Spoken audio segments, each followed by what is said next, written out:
You're watching BATV, bringing Brookline home.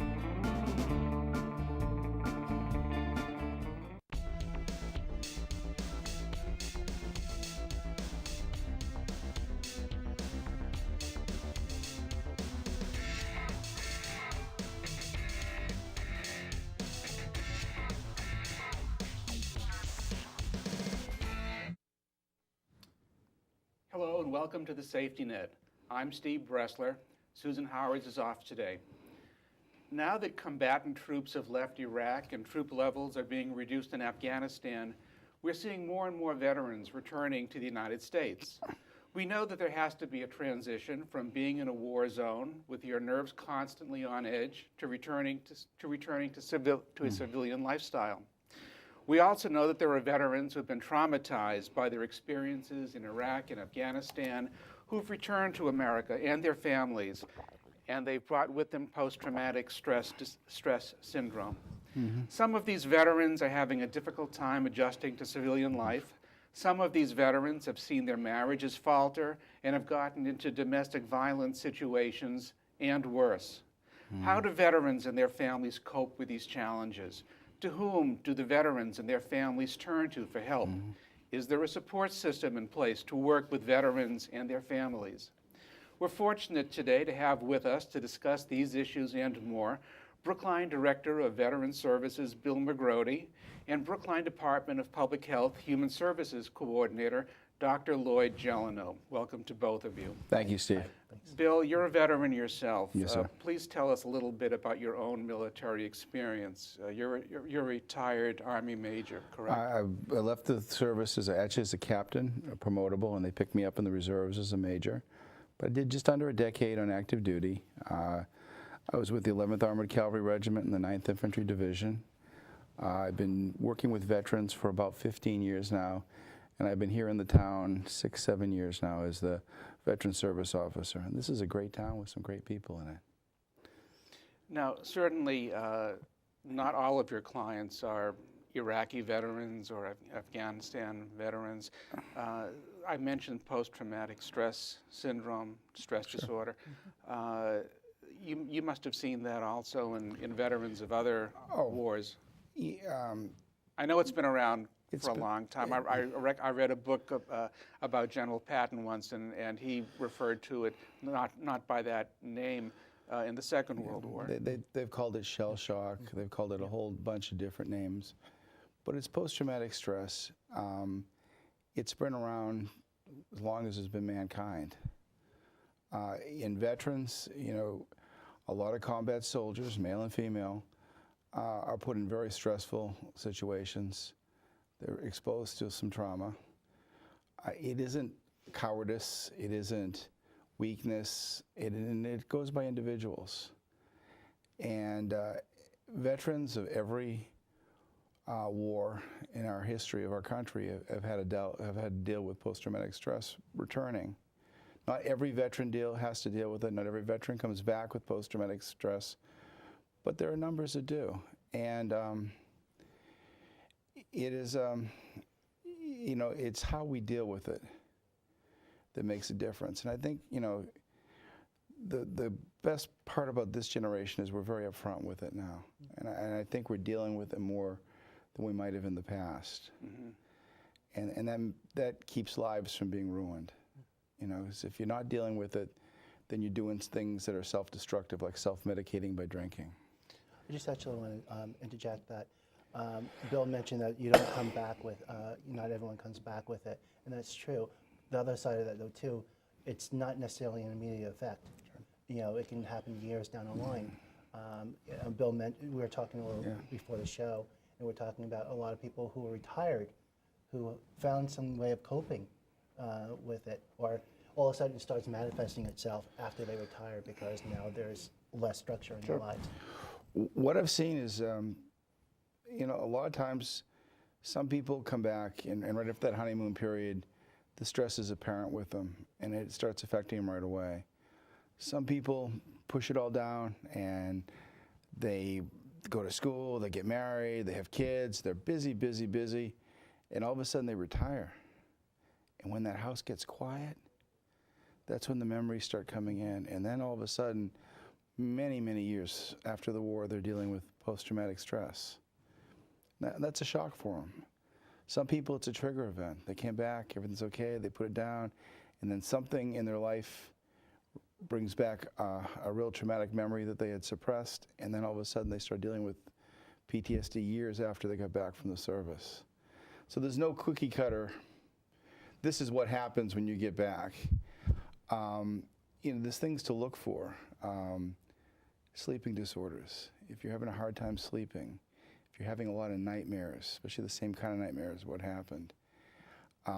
If you're irritable, if your anxiety's up, if you're hypervigilant, if you're pulling away from people when you never did that before, if you're suffering from some symptoms of depression, if you're having a hard time concentrating, that can fit a lot of different descriptions too, but you put them all together, and if you came back from the service, that can be indications that you're suffering from PTSD.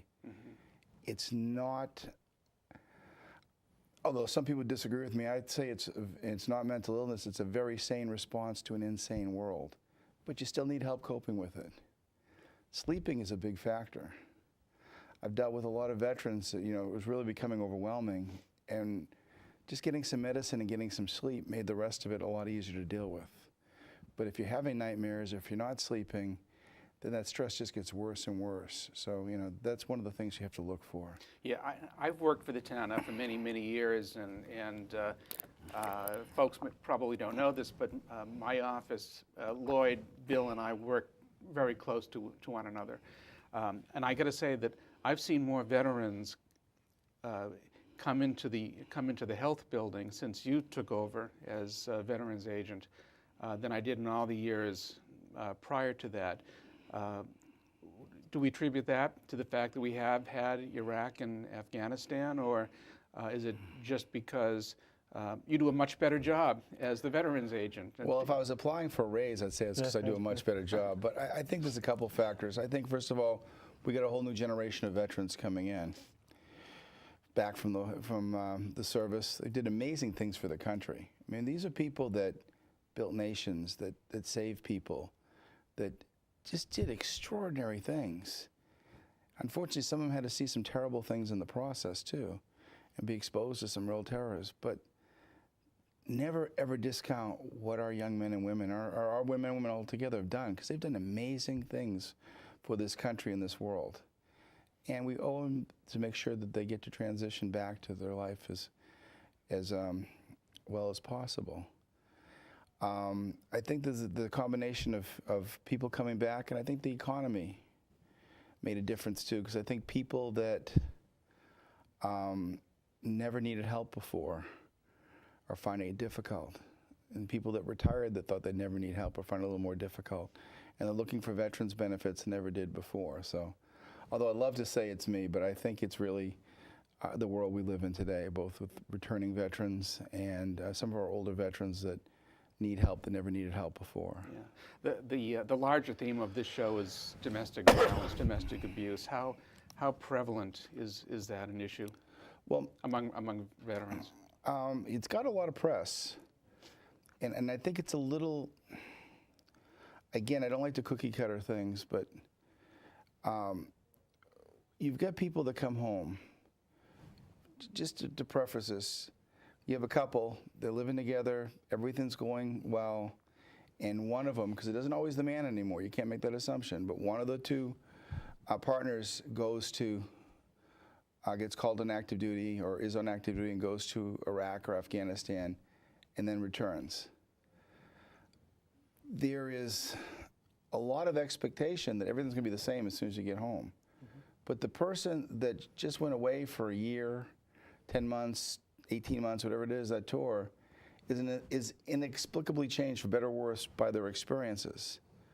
But also the spouse that stayed behind is too, because everything was left to that spouse. It was no longer a partnership. It was now a single owner proprietary thing, and they're doing everything, and roles have changed. And now everybody comes back with expectations that everything's going to be the same, but it isn't. That in itself is stressful. And then if the partner that's returning from the the war has post-traumatic stress that adds stress. Yeah. And a lot of it is a fight or flight. You know, these emotions, the anxiety builds up, and it's fight or flight. And if they're talking to a stranger, a lot of times they'll leave. But if you're talking to someone you're comfortable with, you love, you stay, and that keeps building and building and building, and then there's a blow up. Lloyd is a psychologist, and I'm not, so I'm not trying to jump in there, but it is my understanding that in relationships that are abusive, that are not PTSD, veterans, is not triggered by the PTSD from a return from a war front, a lot of that is a control issue. The PTSD, and if there's a lot of the cases from what I've read, that where veterans come back and there's a domestic incident, it's a rage issue. Things escalated, and the post-traumatic stress blocked the filters that would normally cause you to not get to that point, and then violence occurred. Yeah. Lloyd, you work together. You work very closely with Bill. Can you explain how that relationship works? Well, I just want to sort of strengthen what Bill Sure. said first.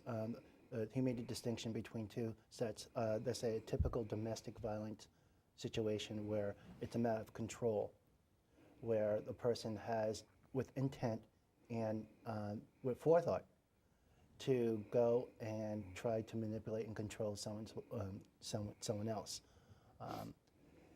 In a PTSD situation, it's more of a triggering event that sort of elicits that response. And it's not about control. In fact, it's all about being out of control. So I just want to make sure that we have those distinctions too. So to put this in, yes, it's a domestic violence situation, but the situation is different because the intent wasn't there. Does that make the damage any less? No. So the question is, what do you do about that? And I think we're probably going to get into that a little later. But so, did I answer your question? Let's make sure I answered your question. Well, what I was interested in, how do Bill's clients get to be your clients? Mainly because of insurance issues, or if there's a psychological issue or psychiatric issue, then Bill consults with me. And usually, most of the cases is pretty standard. It's a matter of just getting insurance and actually have them go and get a psychiatric evaluation. Other times, Bill and I just consult together, and we can sit back and sort of de-escalate a person who's sort of in crisis at that time. He's underestimating what he does. We've had young men and women come in that were in a crisis. And again, I'm not a psychologist, but I'm the veteran service officer, and I understand, and I'm going to do everything I can to get them what they need. But, you know, in the meantime, they're sitting in my office, and they need somebody right now. And this is my right now till I get them to the right people that'll do the follow-on. So Lloyd's been hugely helpful in helping me get our veterans what they need, and at least initially, until I can get them to the VA or to follow on if they need help. It doesn't happen all the time. And the treatment actually, treatment is successful, and but it's very clear that PTSD, for the most part, it's going to be with you. The thing is developing coping mechanisms to help you deal with it. A part of the work that we do together is sort of helping the person realize the context for his thinking or his behavior or his emotional state at this point is not congruent to the situation. And so it takes effort. It doesn't just happen just like that. The person has to trust you. That's where someone who's been in the throes or in combat, a person can trust is very key there. And so having Bill there and other people like Bill who have been there and know what the things are is very beneficial. It's stage one. You cannot do any work with folks who have been in that situation without them feeling comfortable, knowing that you experience the same thing that they experienced. Well, Bill is certainly not I don't think you're one's usual veterans agent. You tend to build relationships with your clients. You show far more of an interest in them than I think some of the other folks who may have similar roles. Less of a bureaucrat.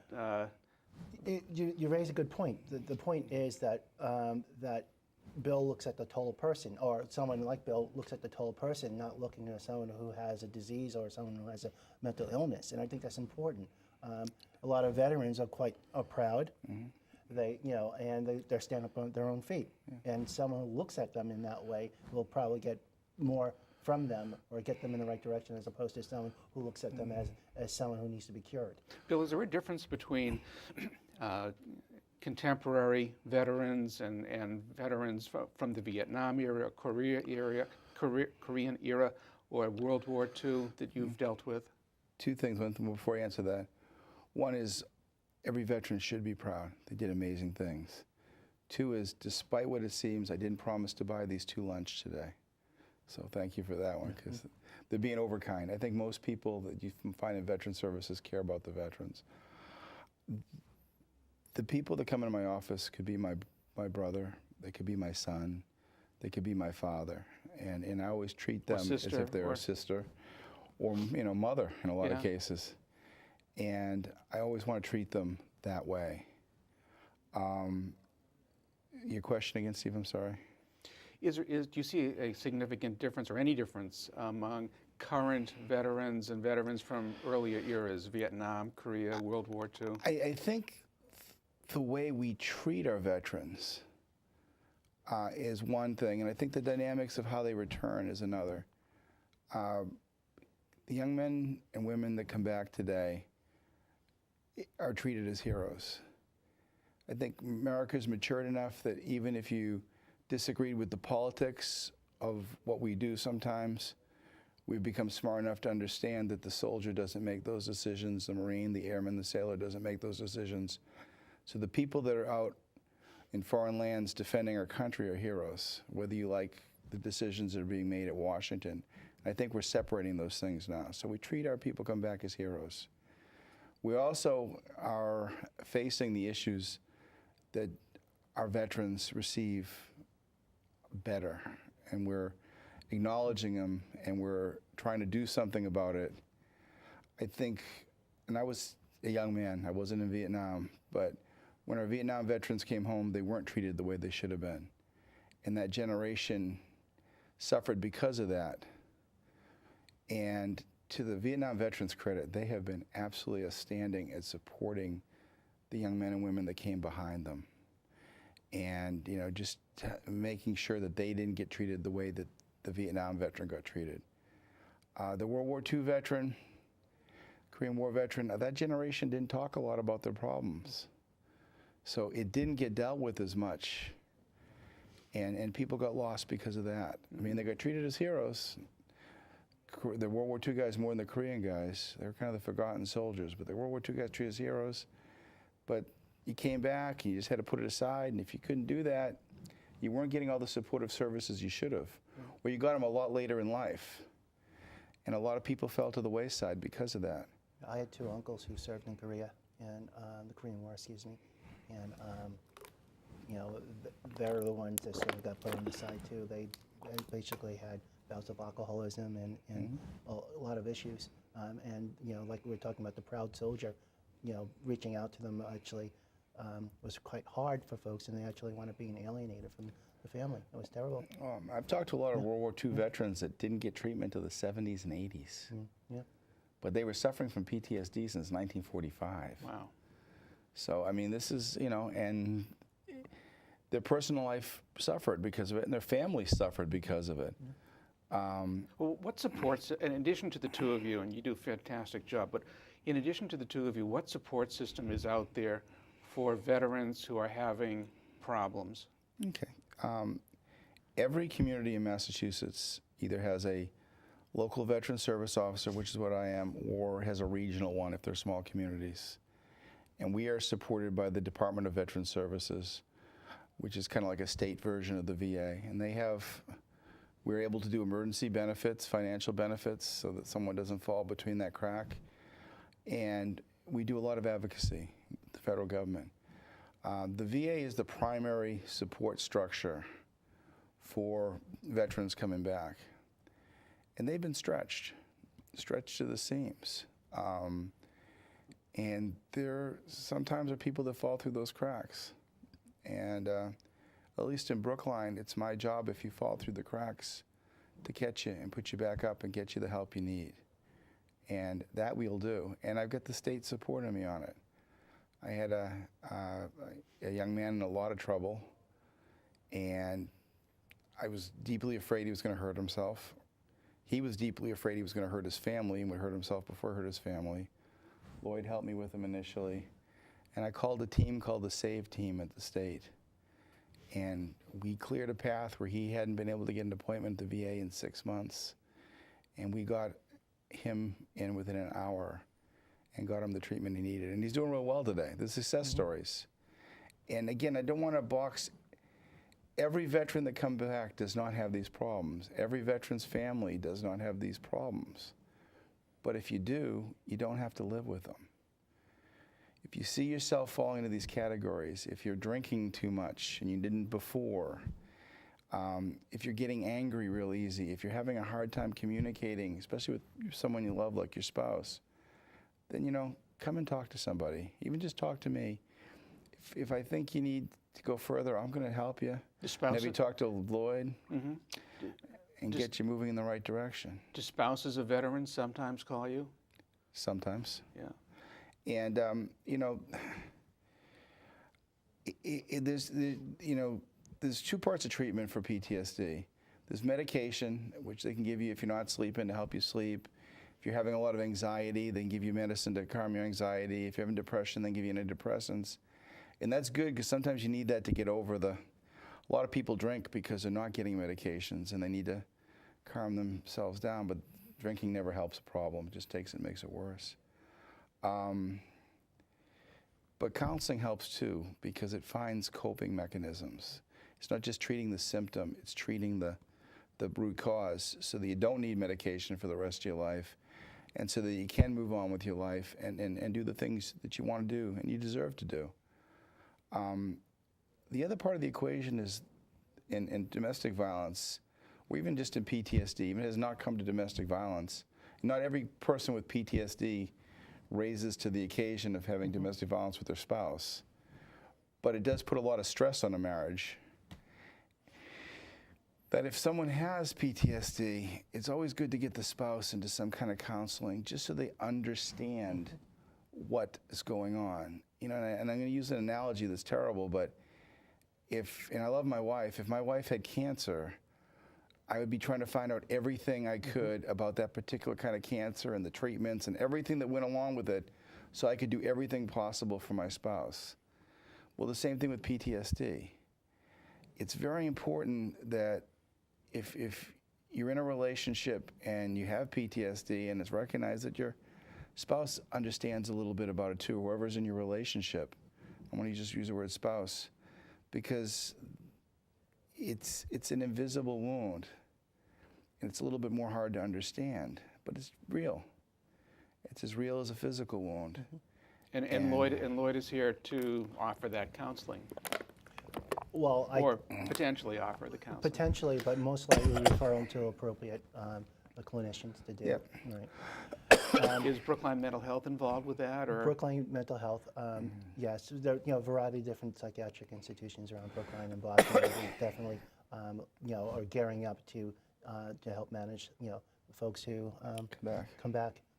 But I just want to strengthen the point that Bill made about family involvement, and I think it's really important. And it's when appropriate, not just spouse getting counseling or marriage counseling, but family counseling too, because as Bill pointed out, your family's different, you're different, and there are a lot of things to work out. And the things that you work out now or before someone has a PTSD break, more likelihood that something like that won't happen. I mean, it's just as simple as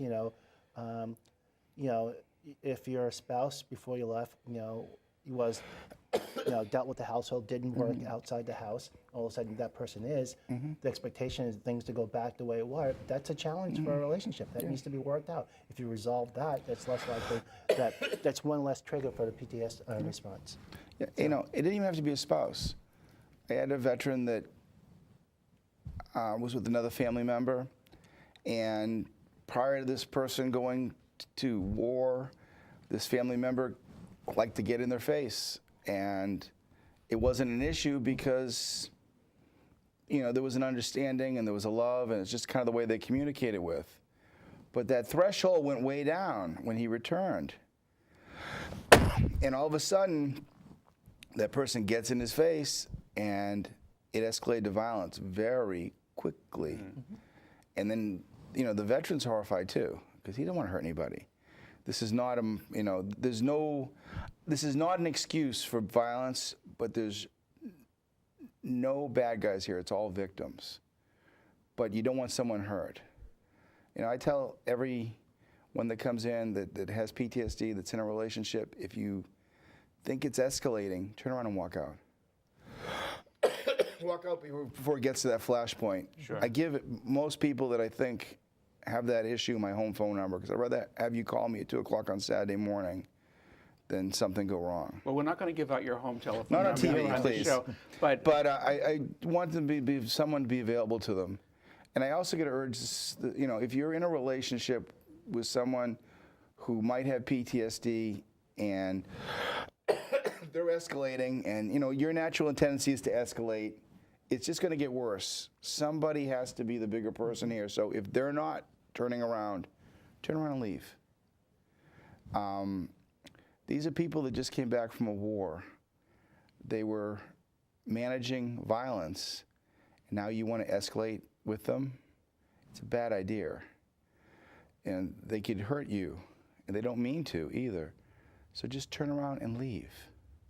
And then resolve the issue when things calm down. Right. And to iterate that, sort of put that on the other side though too, with the significant other or the family dynamic. Their intention is not to escalate. Their intention is like, okay, this is a dynamic that how we interacted before you went. Sure. And, right. So yeah, it's re-educating yourself of how to be with the person coming back. Yeah. The trigger is different now. Yeah. So what wouldn't trigger a response that was dangerous before might now. I'm not saying it will, but you know, again, if you're the veteran, male or female, and you know you're in a situation where you feel your anxiety going up, just turn around and leave. It's not worth continuing the argument.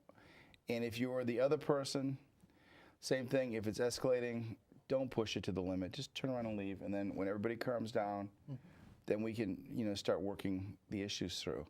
Bill, for veterans and their families who are watching the show, how do they reach you? Okay, you can come into my office. Which is located? It's located 11 Pierce Street, which is the public health building right behind Town Hall. You walk in, the first thing you see is a whole bunch of flags, and there we are.